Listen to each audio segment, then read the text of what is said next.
Merci Madame la Présidente, Monsieur le Ministre, collègues. Rien n'est jamais définitivement acquis.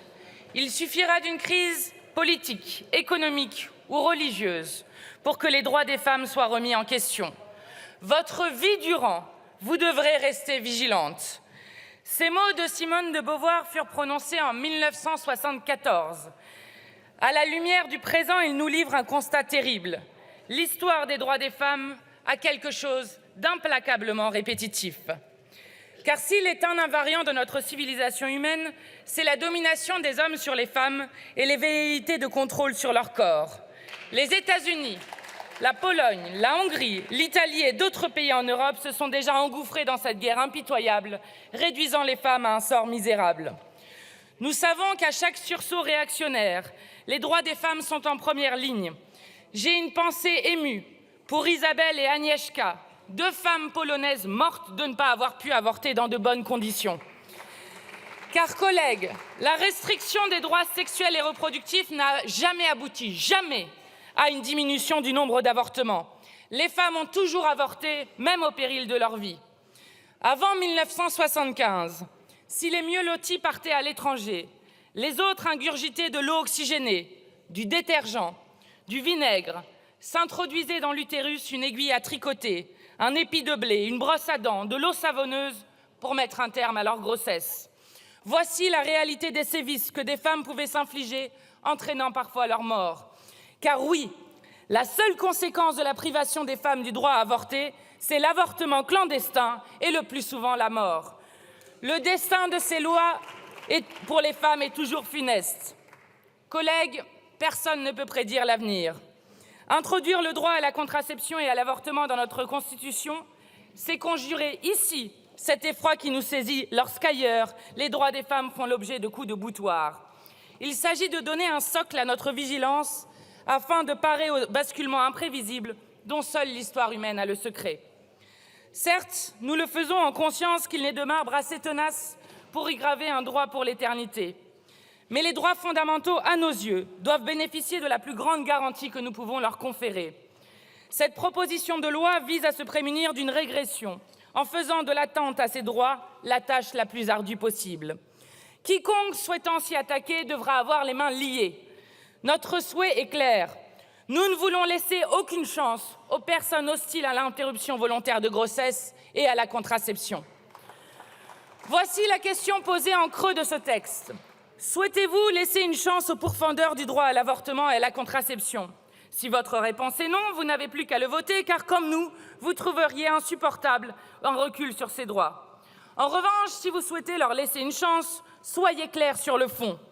Car à vous entendre, il n'y aurait ici que des obstructeurs, mais personne d'hostile à l'interruption volontaire de grossesse. Cessez d'avancer masqués. Quels propos les femmes n'ont-elles pas entendus sur le droit à disposer d'elles-mêmes? Vos amendements nous servent les poncifs les plus équelés. Les femmes devraient avoir l'autorisation de leur compagnon ou de leur mari pour avorter. Les mineurs devraient être privés de ce droit. L'embryon et le fœtus seraient des enfants à naître. L'avortement devrait être présenté comme un drame. Oui, l'histoire a quelque chose de terriblement répétitif. Des années 70 à nos jours, la teneur des débats n'a pas changé. Ici même, les frontières s'effacent. Le prétendu cordon sanitaire qui sépare les différentes nuances de droite devient lâche. Ainsi, les amendements LR se confondent avec ceux de l'extrême droite, tous deux réunis dans une même passion hostile aux droits des femmes. Un continuum misogyne se dessine sous nos yeux. Collègues, vos résistances n'ont rien d'original, tant le contrôle du corps des femmes s'inscrit dans une histoire millénaire. Sachez que la bigoterie parlementaire est un oxymore. Le sort des femmes n'a pas à dépendre de vos conservatismes personnels. Vous pensez appartenir à vos convictions quand vos convictions n'appartiennent qu'à la longue histoire de la domination masculine.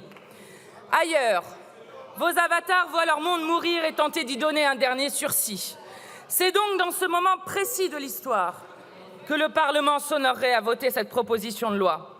En introduisant ces droits dans la Constitution, la France s'illustrerait comme une nation pionnière en matière des droits des femmes. C'est avec cette certitude que nous avons collectivement réfléchi aux différentes rédactions possibles de ce texte. Il s'agit d'un travail transpartisan Et je tiens ici à saluer et à remercier mes collègues, M. Balanan, Mme Violent, Mme Battistel, Mme Faucillon et M. Jordanov. Introduire le droit à la contraception et à l'avortement dans notre Constitution, c'est aussi formuler la promesse suivante aux nouvelles générations. Vos mères ne seront pas mieux protégées que vous. C'est faire acte de progrès humain en affirmant collectivement la nécessité de ces droits. C'est une manière de briser enfin cette partition historique entre la sphère privée et politique, voulant que les droits sexuels et reproductifs soient impropres à entrer dans notre texte suprême. Les droits à l'avortement et à la contraception vont de pair et ne sont pas une affaire de bonnes femmes. Ces droits ne doivent être cantonnés à la sphère du domicile, assignant les femmes à des tâches silencieuses de reproduction sociale. Non, les droits sexuels et reproductifs sont la condition de possibilité de notre communauté politique et relèvent de l'égalité et de la citoyenneté. Collègues, j'achève en vous disant que je ne suis pas venue seule ici.